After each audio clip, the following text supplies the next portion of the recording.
Hai pelajar, salam bertemu kembali. Kita sambung dengan bahagian berikutnya dalam perniagaan antarabangsa bahagian yang ketiga. So, dalam bahagian yang sebelum ni cikgu dah bincang strategi memasuki perniagaan antarabangsa. Antaranya adalah apa? Kita boleh import, ekspor, kontrak pengeluaran, usaha sama, okey, subsidiary, pelesinan, franchise dan sebagainya. So, dalam bahagian ni kita akan bincang apakah konsep-konsep penting, okey, dan kita perlu mentakrifkan, beri maksud dengan contoh yang sesuai. Okay. So konsep ni ada 7. Okay. 7 konsep yang kamu kena tahu ya. Okay, we go one by one. Okay, kita mula dengan dunia tanpa sempadan atau dikenali sebagai borderless world. Okay, dunia tanpa sempadan. Okay, kenapa dipanggil dunia tanpa sempadan? Maksudnya, perdagangan ni boleh berlaku secara bebas dan tidak dikawal atau dibatasi oleh sempadan negara. Okay, free trade. Perniagaan ni boleh berjalan dengan bebas seolah-olah macam tak ada sempadan. Okay? So, contohnya, sekarang ni disebabkan oleh perniagaan online, kamu dapat barang daripada beberapa negara. Kamu boleh order barang dari mana-mana negara. Seolah-olah macam tak ada sempadan. Okay? Hari ni kamu order barang negara China, next week dah dapat dah. Okay? Orang China atau orang Jepun boleh beli barang kita. Seolah-olah macam tak ada sempadan. Barang ni boleh bergerak dengan bebas. Okay? Dan biasanya urusan ekspor import ni berlaku tanpa apa-apa halangan. Okey, tak ada tarif, okey, tak ada kawalan lain. Semua ni berlaku secara automatik. Itu dipanggil dunia tanpa sempadan. Okey.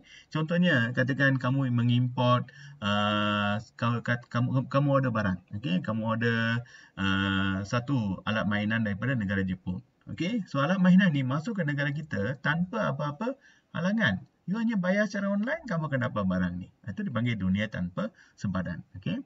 Dan benda ni wujud bila wujud persepakatan antara negara yang terlibat untuk melaksanakan konsep ni. Mesti wujud persepakatan antara Malaysia dengan Jepun, Malaysia dengan China. Barulah berlaku konsep dunia tanpa sempadan. Okay? Dan jika berlaku blok perdagangan, ini pun menggalakkan pergerakan. Okey, contohnya ASEAN. Okey, ASEAN ni menggalakkan perdagangan antara negara-negara ASEAN. So ini menggalakkan pergerakan barang. Okey, Kesatuan Eropah. Semua negara Eropah dianggap sebagai satu pasaran tunggal. Seolah-olah tak ada sempadan antara negara Sepanyol dengan Perancis, negara Perancis dengan Itali.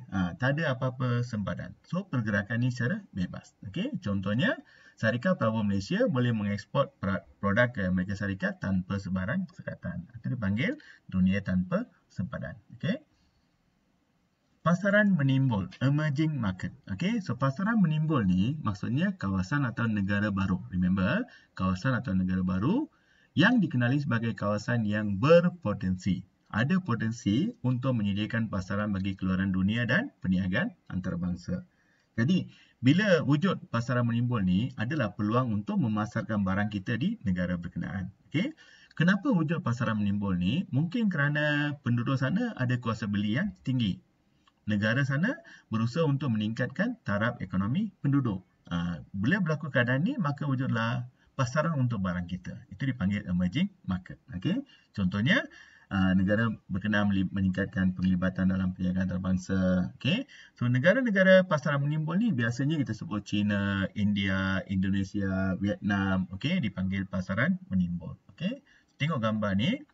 Ini adalah emerging 7. Okay.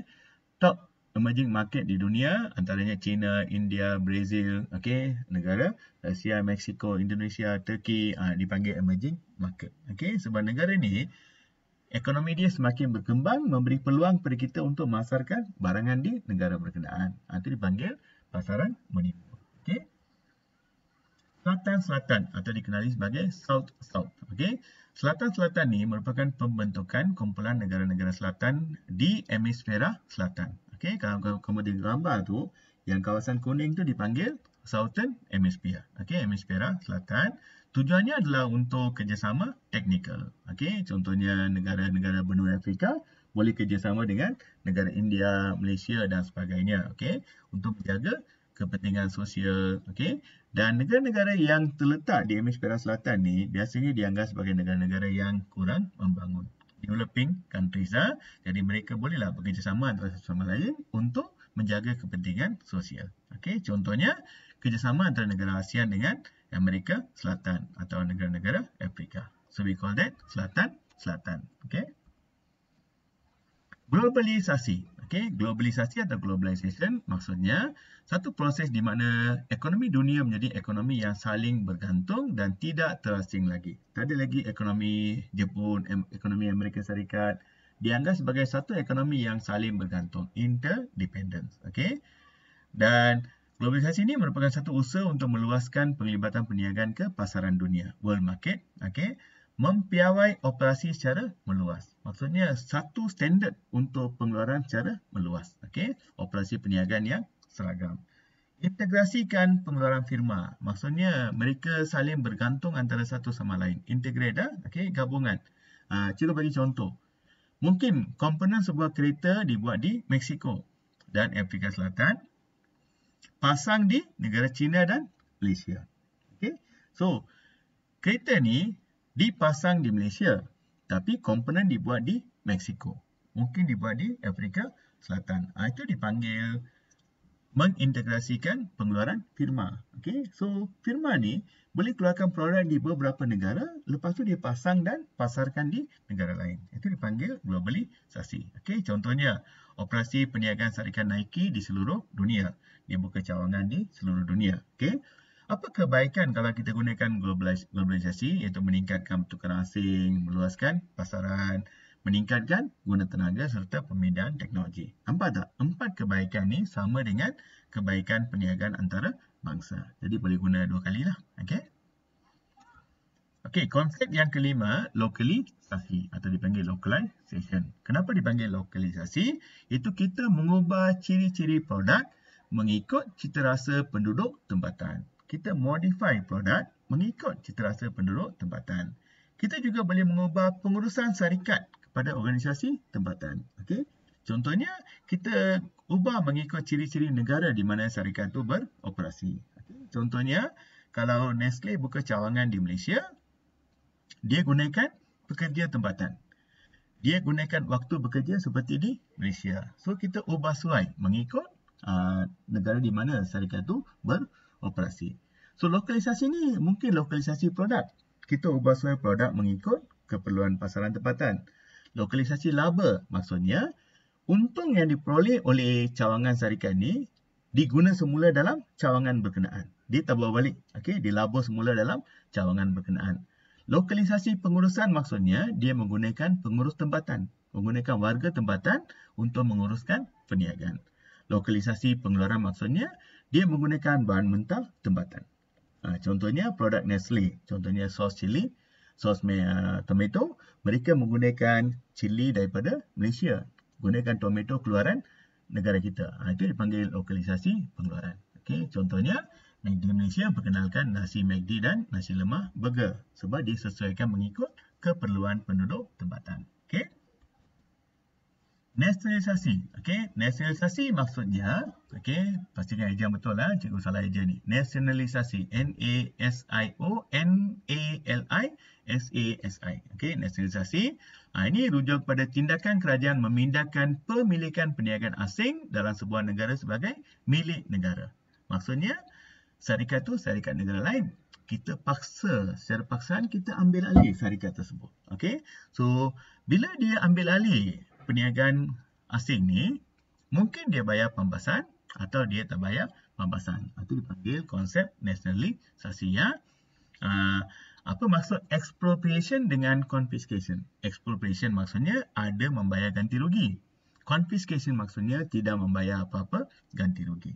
Ini adalah risiko yang kita kena tanggung bila kita buka cawangan di luar negara. Okay?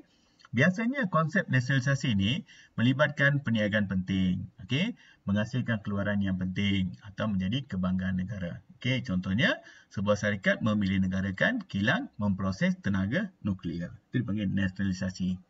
Pastikan eja betul lah, cikgu salah eja ni. N-A-S-I-O-N-A-L-I-S-A-S-I. Okay, nasionalisasi. Okay?